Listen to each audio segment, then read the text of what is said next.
ceux qui ont cru quand ça a été annoncé que ce soir j'allais vous donner des pasteurs,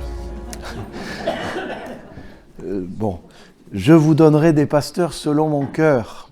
C'est une citation du livre de Jérémie au chapitre 3 verset 15 qui sert de titre et de première phrase à cette exhortation apostolique post-synodale. Donc on dit en latin « pastores dabo vobis », bon, ça veut dire « je vous donnerai des pasteurs ». C'est Saint Jean-Paul II, donc, qui le 25 mars 1992, donc un an et demi après le synode de 90, d'octobre 90, a donné cette exhortation. Et elle fait suite donc à la 8e Assemblée générale ordinaire du synode des évêques, donc 1990, 30 septembre au 28 octobre 1990, sur le thème « La formation des prêtres dans les circonstances actuelles ». C'est intéressant de parler formation des prêtres et circonstances actuelles. C'est un des plus longs documents pontificaux jamais écrits. 226 pages dans l'édition originale du Vatican.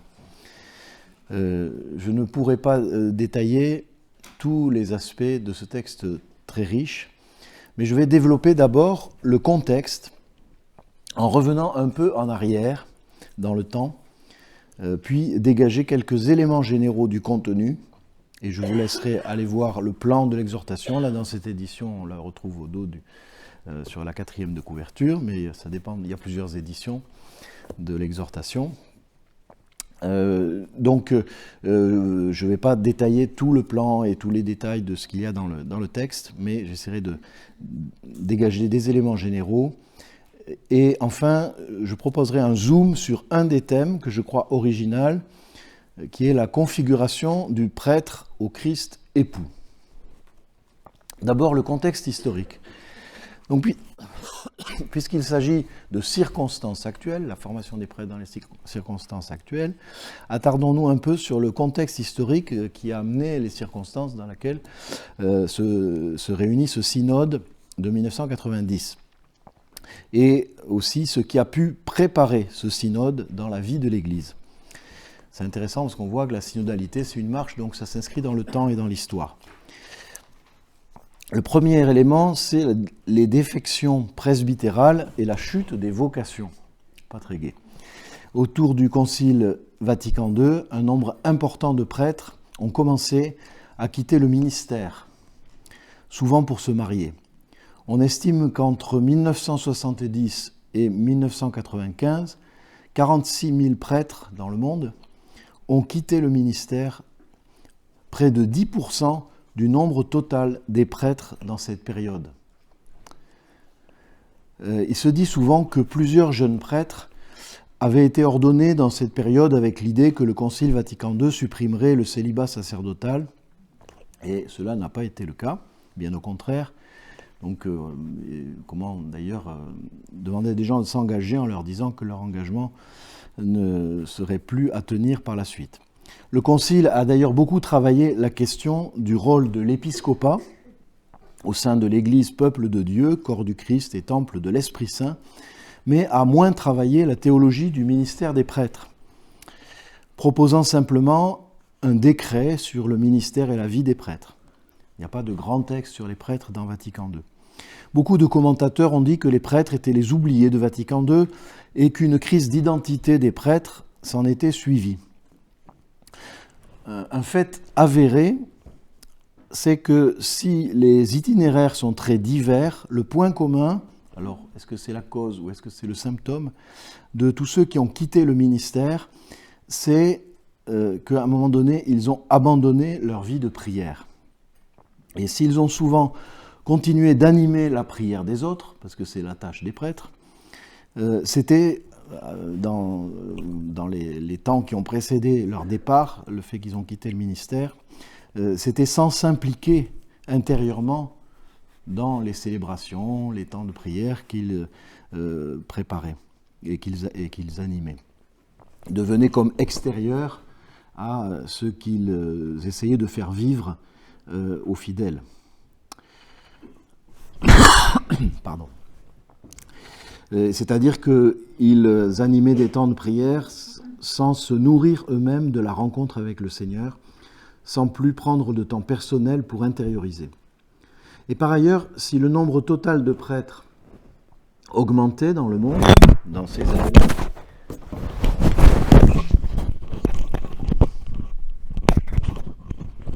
problème technique.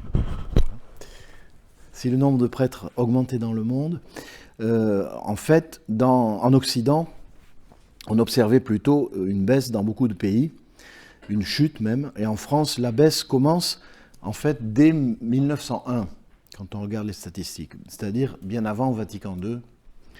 Donc dire que c'est la faute du Concile, ça ne peut pas être tout à fait crédible. Les causes de la crise sont multiples. Plus proche de nous, dès les années 1950, certains diocèses commencent à avoir des paroisses sans curé. Le Lot-et-Garonne, d'où je suis issu, par exemple, importait dès les années 50 des prêtres hollandais et irlandais pour boucher les trous. Alors, j'ai été moi-même baptisé par un curé irlandais, l'abbé Michel Kelly, et catéchisé sous la houlette d'un curé hollandais, l'abbé Gérard Govaerts. Mes premiers pas dans le sacerdoce, j'étais vicaire d'un curé irlandais, l'abbé Oliver Morand. Donc, voilà, 3 prêtres d'ailleurs qui m'ont profondément marqué.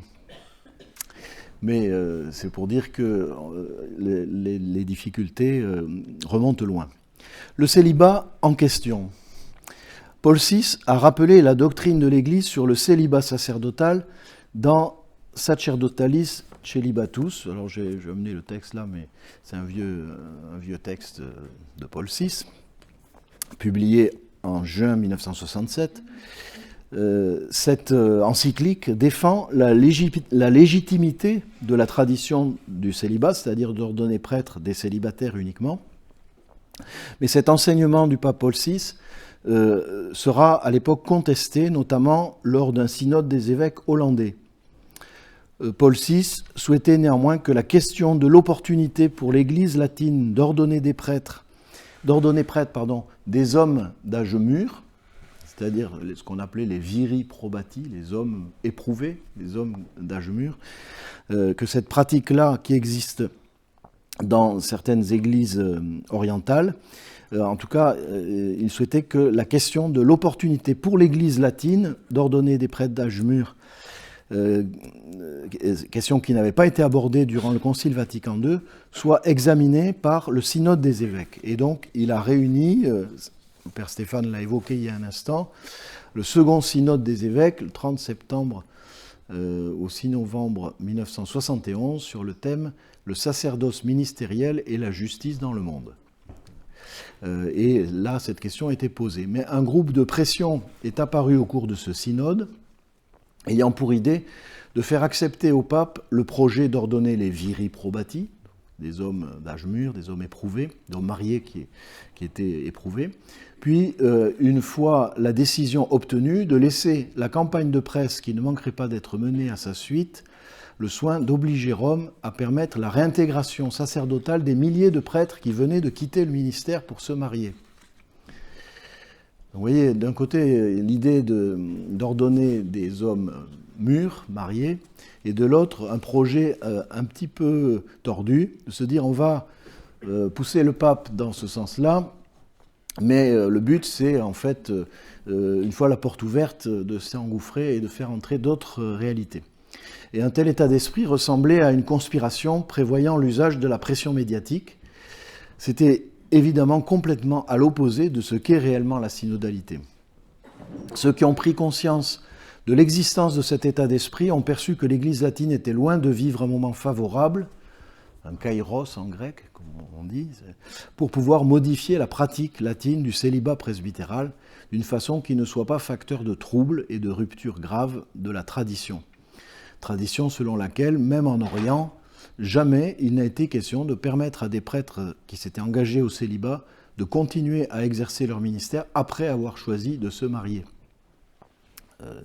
Ainsi, au cours de ce synode, les pères approuvèrent très majoritairement la position suivante, je cite, « La loi du célibat sacerdotal, en vigueur dans l'Église latine, doit être maintenue intégralement », avec 168 placet, c'est-à-dire d'accord, 10 non placet, et puis 21 placet iuxta modum, c'est-à-dire oui avec des réserves. 2 abstentions. Bon, enfin c'était un vote suffisant pour manifester finalement la volonté claire des évêques. Ça permet d'ailleurs de se rendre compte qu'il y avait un peu plus de 200 évêques à ce synode. Quelques indications sont par ailleurs données pour définir le pouvoir du pape de déroger dans certains cas à cette discipline, en particulier pour certains pasteurs protestants ou anglicans qui demandent à rejoindre l'Église catholique et à y exercer le ministère presbytéral. Donc comme ils étaient pasteurs étant mariés, pour certains d'entre eux, on pourrait les ordonner prêtres après discernement. En fait, cela se pratiquait déjà depuis Pie XII. Donc c'était simplement une manière de réglementer cette pratique à l'issue du synode. Voilà. Et toutefois, les débats de ce synode sur la question de l'exercice du ministère presbytéral n'ont pas été vraiment une réussite, tant la question était clivée et polluée en fait par des positions idéologiques. La pratique qui suivra ce synode consistera à accepter assez facilement de dispenser les prêtres qui quittent le ministère, puisque c'est ce problème qui apparaissait, de les dispenser des obligations du célibat, ce qui leur permet de se marier, d'élever leurs enfants, d'avoir une vie semblable à celle des laïcs, donc, mais sans exercer leur ministère. On ne parlera plus de réduction à l'état laïque, ce qui se disait avant, et qui n'aurait pas été conforme aux enseignements de Vatican II sur la place des laïcs dans l'Église, mais de perte de l'état clérical. Ça, c'est un peu du vocabulaire. J'ai parlé donc de la crise du célibat. Il y a aussi la crise de l'après-concile.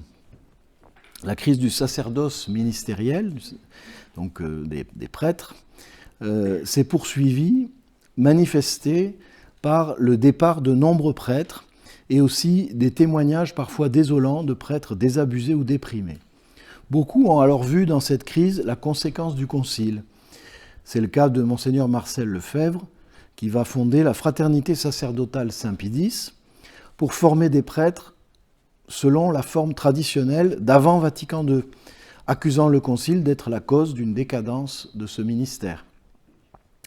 D'autres prêtres auront une intuition analogue, mais avec la volonté de demeurer en communion avec l'Église, comme ça a été le cas de Monseigneur Vaque et l'Institut du Christ roi souverain prêtre. Selon lui, ce serait plutôt la réforme liturgique qui affaiblirait l'identité sacerdotale, et ces prêtres de l'Institut du Christ roi célèbrent toujours avec l'ancien missel, sauf quand ils concélèbrent avec l'évêque du diocèse. Nous en avons ici dans le diocèse de ces prêtres. Ou encore l'abbé Guérin qui a fondé la communauté Saint-Martin en communion avec l'Église, acceptant la réforme liturgique, c'est-à-dire que ces prêtres-là qu'il a formés célèbrent la messe de Paul VI, le même rituel que nous, mais en insistant sur le port de la soutane pour manifester l'identité sacerdotale et aussi sur la vie fraternelle des prêtres. Les prêtres de cette communauté ne demeurent jamais seuls, mais ils sont en petite communauté de 3 à 5 prêtres. L'intuition est de permettre à ces prêtres de vivre en petite fraternité plutôt que d'être trop isolés. Cette intuition, elle est partagée aussi par d'autres communautés nouvelles qui réunissent d'abord, quant à elles, des laïcs, ce sont des communautés de laïcs, mais qui progressivement en viennent à avoir aussi des branches sacerdotales, c'est-à-dire qu'au sein de ces communautés de laïcs, certains perçoivent l'appel à devenir prêtres. Alors c'est le cas, bien évidemment, nous connaissons la communauté de l'Emmanuel, ou la communauté des Béatitudes, ou le Chemin Neuf, etc. Ces communautés ont des prêtres qui statutairement sont des prêtres diocésains, mais qui ont certaines conditions de vie qui sont proches de celles des religieux. Ce que nous voyons à notre petite échelle, c'est qu'ils changent de diocèse en fonction des décisions de leurs supérieurs, de leur communauté, les évêques n'ayant pas grand-chose à dire là-dessus.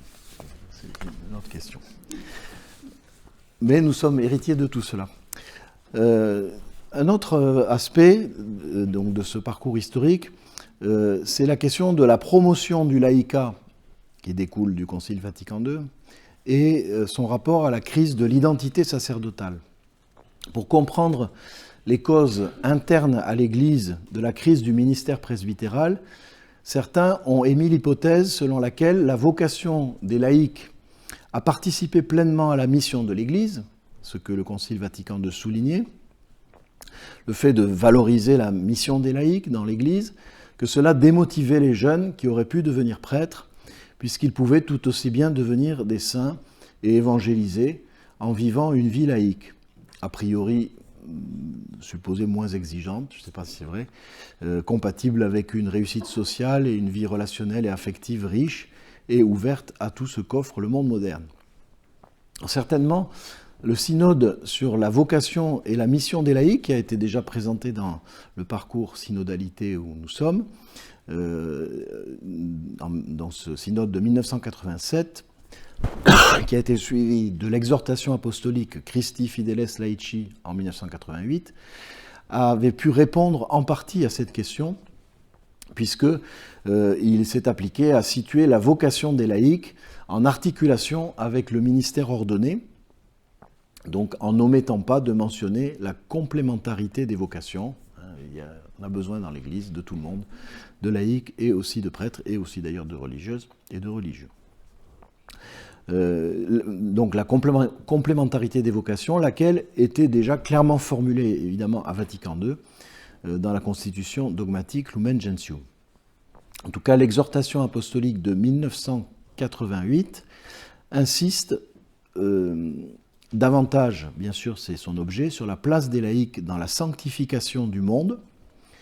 On insiste pour comprendre que le sacerdoce baptismal, on dit que les laïcs sont prêtres, prophètes et rois, que tous les baptisés et confirmés sont prêtres, prophètes et rois, donc on appelle ça le sacerdoce baptismal, parce que c'est par le baptême qu'on le reçoit, doit se déployer totalement dans la vie, dans le monde. Donc la responsabilité dans la vie professionnelle, dans la vie familiale, etc., de vivre l'Évangile dans ce cadre-là. Les missions assumées par les laïcs dans l'organisation même de l'Église, éventuellement à travers des ministères de suppléance en cas de manque de prêtres, ces missions-là ne sont pas présentées dans l'exhortation Christi Fideles Laici comme le cœur de leur vocation, mais comme quelque chose de complémentaire. Le cœur de la vocation des laïcs, c'est aussi dans la fidélité à ce que dit le Concile, et de sanctifier le monde. Le synode sur les laïcs avait nettement mis en évidence le besoin de prêtres pour former les laïcs à vivre leur mission propre. Car plus se développe l'apostolat des laïcs, plus on ressent fortement le besoin d'avoir des prêtres qui soient bien formés, des prêtres saints. Plus on approfondit le sens de la vocation propre des laïcs, plus apparaît à l'évidence ce qui est propre aux prêtres. Et en fait, c'est quelque chose qui apparaît logique si on y réfléchit, mais qu'il fallait dire et mettre en évidence. C'est-à-dire, c'est pas parce qu'on fait la promotion du laïcat qu'on considère qu'on n'a pas besoin de prêtres, mais bien au contraire. La convocation du synode de 1990 sur la formation des prêtres, donc qui fait suite au synode précédent sur la vocation des laïcs. La convocation par le pape Jean-Paul II de ce synode en 1990 répondait en fait à une demande qui était apparue à la fin du synode précédent sur la mission et la vocation des laïcs. En effet, la réflexion sur le laïcat avait fait ressortir le besoin de creuser aussi le sens de l'identité du prêtre. Encore un dernier point dans ce parcours historique, c'est la question de la perte du sens de la mission chez les prêtres. Beaucoup de personnes ont discerné, par ailleurs, l'effet du nouveau regard apporté par le Deuxième Concile du Vatican sur les religions non chrétiennes. Vous savez, à Vatican II, on a essayé de renouveler, et on l'a renouvelé d'ailleurs de manière très forte, la manière dont l'Église considère les religions non chrétiennes. Et ce nouveau regard semblait infléchir la doctrine traditionnelle du salut, donner l'impression de relativiser les raisons d'annoncer l'Évangile à ceux qui ne connaissent pas Jésus-Christ ou qui n'ont pas foi en lui. Un faux raisonnement dit que si l'on peut être sauvé simplement en pratiquant avec sincérité sa propre religion, quelle qu'elle soit, ou seulement en étant un homme de bonne volonté, en vivant la charité fraternelle.